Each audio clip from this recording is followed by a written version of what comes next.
যিসকলে একাদশ শ্ৰেণীত নাম লগাইছে তেওঁলোকে 10 মাহ প্ৰতি মাহত 1000 টকাকৈ পাব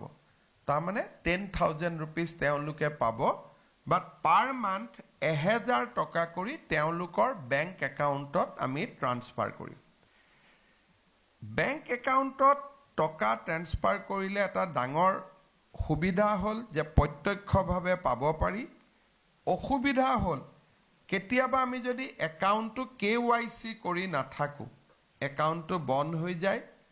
টকাটো পোৱাত অসুবিধা হয় গতিকে ছাত্ৰীসকলে প্ৰতি 6 মাহত যাতে একাউণ্টটো KYC কৰি ৰাখে যেটো নো ইওৰ একাউণ্ট বুলি কয় তাৰ বাবে মই অনুৰোধ কৰিম স্নাতক প্ৰথম বৰ্ষত যিসকলে নাম ভৰ্তি কৰিব তেওঁলোকক আমি 1250 টকাকৈ আমি দিম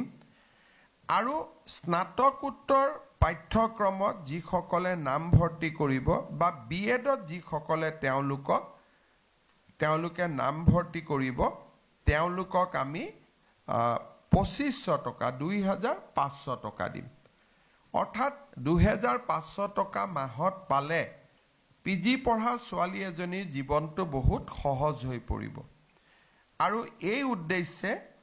এই আঁচনিখন আমি আৰম্ভ কৰিব খুজিছো জুন আৰু জুলাই মাহত এই আঁচনিখনৰ পুঁজি আমি নিদিও কাৰণ হেতু গৰম বন্ধৰ সময় ছোৱালীসকল ঘৰতে থাকে জুন জুলাইত নিদিও বাকি 10 মাহ বা বছৰটোৰ বাকি 10 মাহৰ পুঁজি আমি তেওঁলোকক যোগান ধৰিম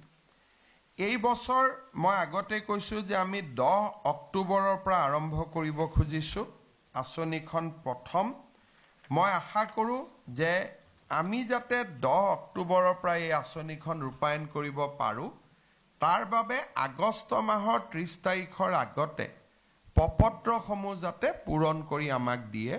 কাৰণ গোটেই সেপ্টেম্বৰ মাহটো আমাক ভেৰিফিকেশনৰ কাৰণে লাগিব কিন্তু যদি কলেজৰ পৰা সেপ্টেম্বৰত ফৰ্ম আহে তেতিয়া আমি নৱেম্বৰৰ 10 তাৰিখেহে আঁচনিখন ৰূপায়ণ কৰিব পাৰিম 10 তাৰিখ দিনটো কিয় 10 তাৰিখে আমি অৰুণোদয় দিও পেনশনো দিও ইয়াৰ লগতে নিযুত মইনা আঁচনিখনৰো ধন তেওঁলোকে 10 তাৰিখে পাব পাৰিব